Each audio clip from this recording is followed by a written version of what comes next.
नमस्कार दर्शकों, मैं हूं आपका होस्ट एंड दोस्त आर.के. शर्मा और आप देख रहे हैं जी टाइम्स न्यूज 24 लाइव। आज के मुख्य समाचार। रामनवमी की आप सबको, देश को बहुत बहुत शुभकामनाएं। ये चुनाव विचारधारा का चुनाव है। एक तरफ आरएसएस और बीजेपी जो संविधान है, लोकतांत्रिक सिस्टम है, उसको खत्म करने की कोशिश कर रही है, और दूसरी तरफ इंडिया गठबंधन, कांग्रेस पार्टी संविधान को, लोकतंत्र को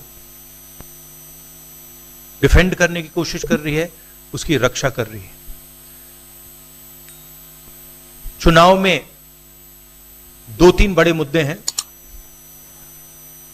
सबसे बड़ा बेरोजगारी, दूसरे नंबर पर महंगाई, भागीदारी। मगर बीजेपी 24 घंटा डिस्ट्रैक्शन करने में लगी रहती है।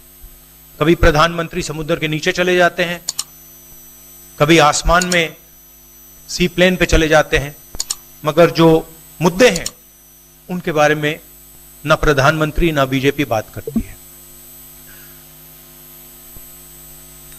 कुछ दिन पहले प्रधानमंत्री ने एएनआई को बहुत लंबा इंटरव्यू दिया। स्क्रिप्टेड था मगर फ्लॉप शो था। प्रधानमंत्री जी ने उसमें इलेक्टोरल बॉन्ड्स समझाने की कोशिश की। प्रधानमंत्री जी कहते हैं कि इलेक्टोरल बॉन्ड्स का सिस्टम ट्रांसपेरेंसी के लिए लाया गया, राजनीति को साफ करने के लिए लाया गया। अगर यह सच है तो उस सिस्टम को सुप्रीम कोर्ट ने रद्द क्यों किया? और दूसरी बात, अगर आप ट्रांसपेरेंसी लाना चाहते थे तो जिन लोगों ने आपको पैसा दिया, बीजेपी को पैसा दिया, हजारों करोड़ रुपए दिए, उनका नाम आपने क्यों छुपाया था? और जिन तारीखों पे उन्होंने आपको पैसा दिया उसको आपने क्यों छुपाया था? पता लगता है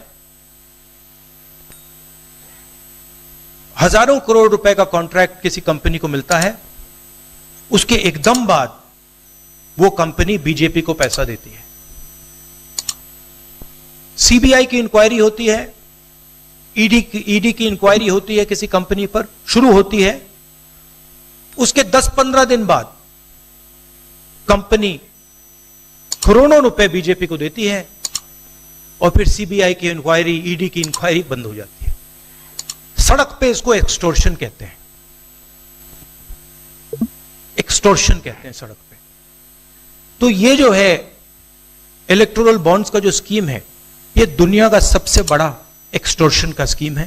हिंदुस्तान के सारे बिजनेसमैन इस बात को समझते हैं, जानते हैं, और प्रधानमंत्री जितनी भी सफाई देना चाहें कोई फर्क नहीं पड़ने वाला है, क्योंकि पूरा देश जानता है कि प्रधानमंत्री भ्रष्टाचार के चैंपियन है। रामनवमी की बहुत बहुत बधाई और शुभकामनाएं देता हूं। ऐसा त्योहार, ऐसे दिन जहां से अच्छी शुरुआत होती है। मुझे खुशी है इस बात की कि आज कांग्रेस पार्टी के नेता राहुल गांधी जी और समाजवादी पार्टी की आज हम मिलकर के प्रेस कर रहे हैं।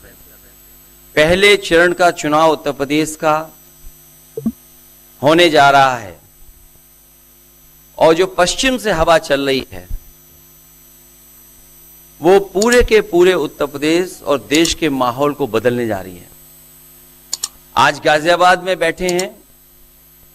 इस बार भारतीय जनता पार्टी को गाजियाबाद से लेकर के गाजीपुर तक इंडिया गठबंधन सफाया करने का काम करेगा। आज किसान दुखी है।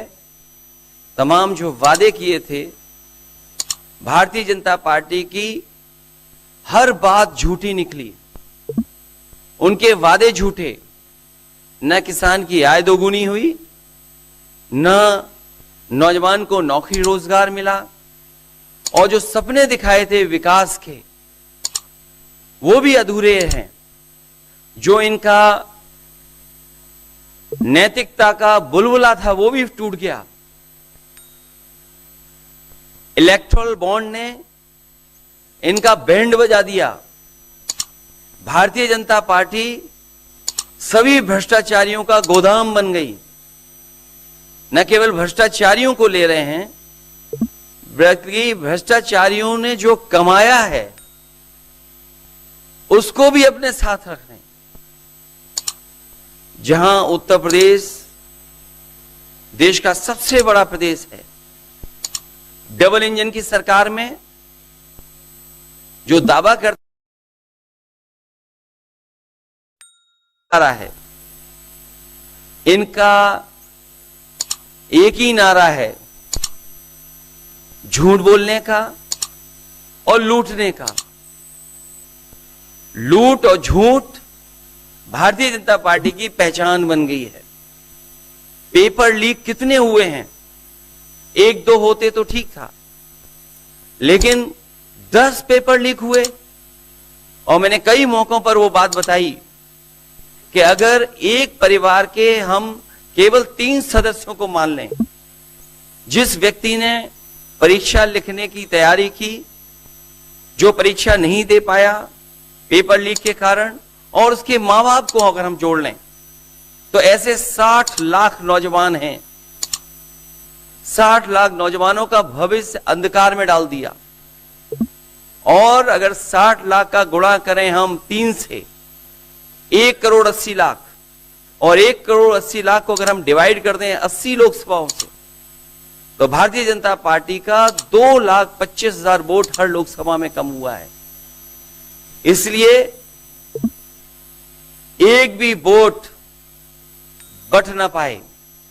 जहां हमें मतदान करना है, वहीं मतदान के दिन हमें सावधान भी रहना है। अगर हम सावधान रह करके मतदान करेंगे और अपने बूथ की चौकीदारी करेंगे, तो भारतीय जनता पार्टी का सफाया होगा। आने वाले चुनाव में, ये देश का चुनाव है, देश की जनता बदलाव चाहती है, और बदलाव की हवा पश्चिम से उत्तर प्रदेश से चल रही है। और मुझे पूरा उम्मीद है आने वाले समय में इंडिया गठबंधन और नई सरकार देश में दिखाई देगी।